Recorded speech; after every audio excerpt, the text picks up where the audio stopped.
The one thing I've learned in my research above all else is that in the absence of love and belonging, there's always suffering. So when I hear about your experiences growing up, that's suffering. Yeah. You know, that's real suffering. And for me, not making the drill team when I was, I think it was in 8th grade, by itself is not a lot, but how my family responded to it. It was like when things changed for me and I didn't feel like I belonged to my family anymore. So I think that I still am trying to figure it out. I don't know that I've interviewed anyone, even spiritual leaders, who have the belonging thing completely nailed, because I don't think it is what we think it is. You know, I don't think that it's having a big posse of friends or having a crew or rolling with a bunch of people. I think I'm still trying to figure it out because I still feel lonely and alone and on the outside of things on a really regular basis. Really? I mean, you're going on a book tour with thousands of people, Yeah. 15-city tour, Yeah. millions of fans around the world, and you still feel alone. Yeah, I can feel really lonely. Why? And it's really hard because, you know, you talk about that book tour. I'm severely introverted, Yes. super private. And so I love that connection between me and an audience, but it can also be hard on me. And also, I'm talking about things that no one, it's weird to me that people sign up to talk about them, but they're hard topics sometimes. And we laugh and we have fun and we'll sing. But I think what I've learned in doing the research on belonging is that belonging is being a part of something bigger than yourself, but it's also the courage to stand alone and to belong to yourself above all else. And so I think I spend a lot of time belonging to myself, and sometimes that makes other people uncomfortable. And so I think that's hard. I think I do feel, I'm always looking for, I don't know about you, but I'm always looking for the roadmap. Like I want to find the researcher, storyteller, Christian, lover of all people, fighter of the resistance. I want to find the blueprint of who's ahead of me believing what I believe in and doing it really well. But there's not really a blueprint sometimes. From, you know, like We're all Amit. trying to figure it out. Yeah. We're all trying to figure it out. I don't get to copy anybody. And so it's hard. Yeah. It's still hard. But here's a thing that has changed everything for me. I belong to me.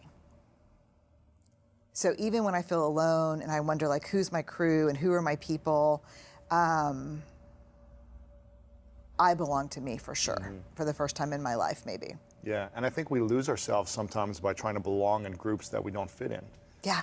You know, I remember being in, you know, the youngest on these sports teams growing up. I was playing on the junior varsity as a freshman or the varsity or whatever. So I was the youngest, and I remember just wanting to fit in, just like you did in the that team. I wanted to fit in. I wanted to feel like they liked me, like I mattered, like I was the cool kid or whatever. And when they would do things that I didn't really agree with, or they would bully other kids or make fun of people, it's like I didn't want to not say anything. You know, I didn't want to stand against them because I wanted to belong. Yeah. So if I did stand up against them, then that means I was alone. And that was my biggest fear, was being alone. No, yeah, because that's what teams and groups deliver. They deliver this thing that you're not alone. Yeah. The problem is I was so shocked to learn in the research that the opposite of belonging is fitting in.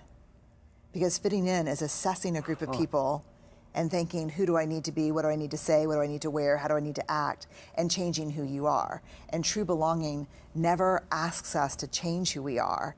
It demands that we be who we are. Because if we fit in because how we've changed ourselves, that's not belonging. That's not belonging, because you betrayed yourself for other people. And that's not sustainable. Yeah, you start to lose yourself. You start to lose yourself, exactly what you said. And so I think it's hard. You have to show up as who you are. How do we find out who we are? That's the life's work, right? That's freaking hard. Do you know who you are? Yeah, I do. Who are you?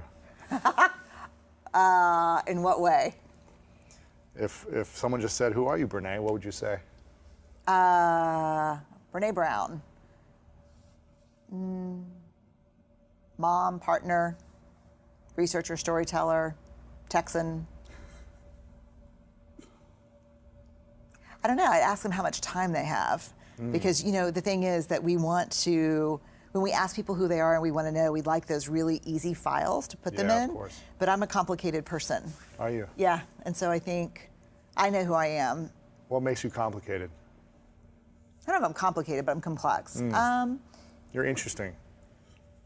I hope so. Very some days interesting. yes, some days no. Very you know, interesting. I think what makes me complex is, I think what makes everyone complex is the paradoxical nature of people. So, you know, like, I speak in public, I love doing that, but I'm incredibly introverted. Yeah. I'm kind of a traditionalist around things. Yeah. My kids say yes ma'am, no ma'am, but I also raise them to challenge authority every time they get the opportunity to do that, but to be really polite when they're doing it. Sure. Yeah, so I think I'm unapologetically earnest. Like, I believe in the goodness of people, but I believe it's hard work to stay out of fear and stay good. Yeah. And so I think I understand people. I think I have a lot of empathy, but I'm also not afraid of discomfort. Yeah. So I think there's just a lot of push and pull. Sure. And I think that's true of all of us. I do not like to be defined.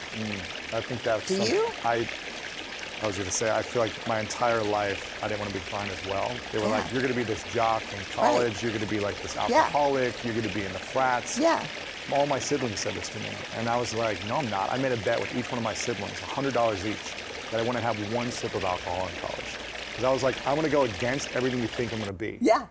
I joined the school of musical because they were like, you're just going to do sports. I sang, I played guitar, I salsa dance. I was like, I'm going to do everything different than what people would expect of a tall, white man, right? That's awesome. I was like, I want to be different. Yeah.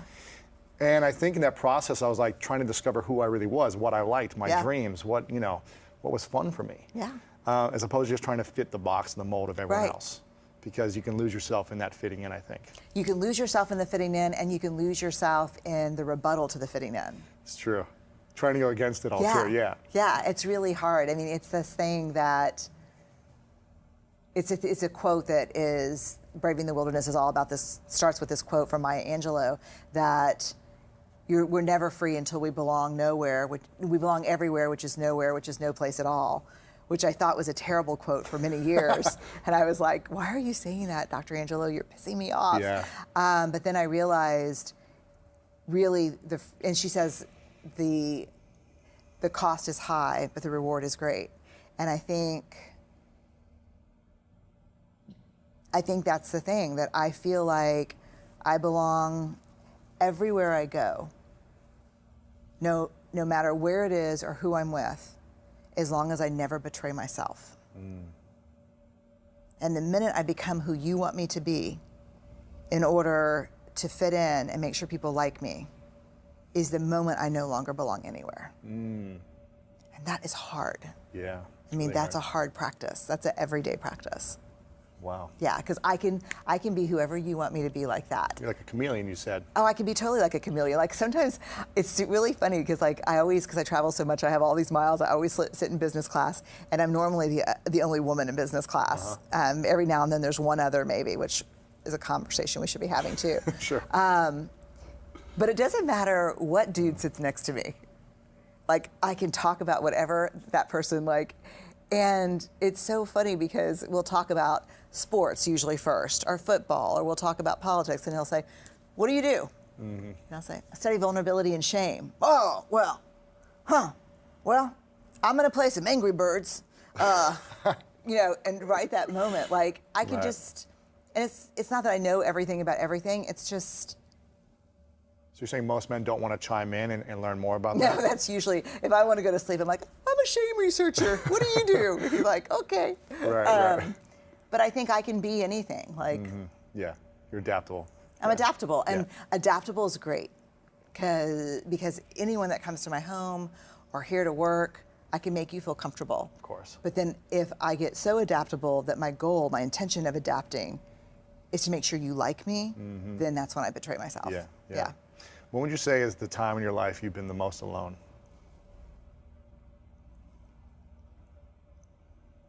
High school. It's the whole journey. Yeah, it just sucked. It does suck. It does. And my daughter just graduated from high school, and she had this amazing experience. Just incredible experience, and it was so healing to watch. Oh, that's nice. Yeah, and I think it happened because she had the confidence to put herself out there, and student council president, and that kind. I think because we have a rule at our house that no matter what, you belong here. No matter how goofy, awkward, afraid, wrong, it doesn't matter. You belong here. And so I think when we give our kids a platform like that at home, it gives them the courage to take risks outside of home. Does that make sense? Because they feel safe coming back. No matter what happens, they always have a place to come home to. Yeah, and I grew up in a house where it was very chaotic. I'm the oldest of 4. And fitting in and being cool was the most important thing. So I think without that pressure, I probably would have never tried out for that drill team. But in my world growing up, you only did 2 things. You were a cheerleader or you were on the drill team, and preferably you married a running back or a quarterback. I mean, that was the way it went. And so for me, I probably would have been like president of the French club, or I would have been in debate or those kind of things. Newspaper. Oh, for sure. Yeah, photographer for the yearbook. Yeah. But those things did not have a lot of value. Really? No. Your parents didn't instill that as something credible or worthwhile? No, it's just cool was the number one value at home. Cool, lots of friends, popular. Yeah. And that just wasn't I wasn't that thing. I wasn't. And so what I did is I just started drinking, smoking weed, hanging out with, I found a place to be, cool. And, that just goes bad fast. Yeah. Yeah. Have you ever had a conversation with your parents about this? Oh, yeah, we've talked about all of it. You have? Yeah. You've let it go, you've processed it all? Oh, yeah, because they read my books as I write them, and they're, they're like, shit, this is exactly what every parent wants, a child who grows up to be a shame researcher. But no, that's the miracle of my parents. Like my parents, they've taught me the best thing about parenting that anyone I think could ever know, which is it doesn't end when your kids leave. Like they keep growing and exploring and learn, and however hard it was for me not being able to be we did not do vulnerability growing up. Really? No. Like our family motto was literally lock and load. Like get ready, family trips. You're in the car for 5 hours. That's all 6 of us. You really have to go to the bathroom, but the rest stop is on the other side of the highway. We're not pulling over. Like suck it up, hold it. Like we were tough.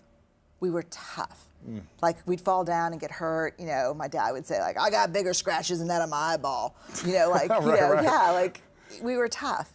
And so, and we were taught to outrun vulnerability. We were taught to suck it up, soldier on, get her done. Yeah. And so, however hard that was for me growing up, imagine what it was like for my parents in the 50s. My dad, who was the youngest of 6, his dad died when he was 16, Was he able to process that or no? No, he just did the next thing you do. Right. Played football, played college ball. Yeah. My mom, who's my grandmother, who I named my daughter after, was an alcoholic. And she was drunk every other day of my mom's life. Wow. But she was the most amazing person in the world. But everyone knew she was an alcoholic, so my mom wasn't allowed to have friends at her house growing up because it was the 50s and she was divorced.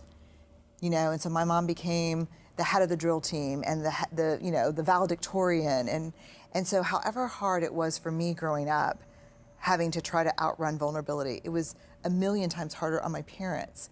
Yeah. And they did what they knew how to do. And they loved us as much as they could love us with the tools they had. And so I think the hard part comes from people that I've interviewed my whole life where the parents don't grow and change. And they see anything a child trying to do differently as criticism of what they did, as opposed to my parents who lean in and say, tell me more about that. I have a funny story. We hear a funny story about my dad? Yeah, it's great. So we do a lot of choice theory with my daughter and my son. And so my husband's a pediatrician. Okay. So we know a lot about child development from school. Right. And so when Ellen was little, we used to do this thing where we would say, you have 2 choices. Like, Lewis, you have 2 choices. You can either hand me the water, I'm gonna have to take it from you. What is your choice? so that if you decide not to hand it to me and I have to take it, it's not my choice. fault. That was your choice, Yeah, right? yeah. And so one night I was talking to Ellen, and we were at my dad's house in San Antonio, and I was like, Ellie, you need to turn off Dora the Explorer. It's time to go to bed. And she's like, mm-mm. And I said, Ellen, you have two choices. You can get up and turn off the TV, or I'm going to get up and turn it off for you. And if I have to get up and turn off the TV, you're going to lose privileges to watch it tomorrow. And that's your choice. Yeah, that's your choice. So and I would hate that for you, but that will be your choice. And my dad was sitting in the recliner next to me, and he's like, ah, damn, sis, what are you raising, a hostage negotiator? And I was like, Dad, and he's like, seriously, Brene? We had 4 of y'all. We didn't have time for that. Yeah. So the next day I come home, I'm visiting friends in San Antonio, and he's watching Ellen, and he's in the driveway. It's like 110 degrees in San Antonio, and he's sweating. He's like, Ellen, you have two choices. You can either put the bicycle up, or I'm gonna have to put it up for you. And the second one's a dumbass choice. So I was like, wow, you're so close. You're getting there. You're getting there. But you're getting there. My parents are amazing in that way, that like, they're learning and changing. So Yeah. I think it's harder when parents say, I'm done. What you got was what you got. No apologies, no change, Take no it or leave amends, it. take it or leave it. Yeah. And if you do it differently with your own kids, you're a sucker. Wow.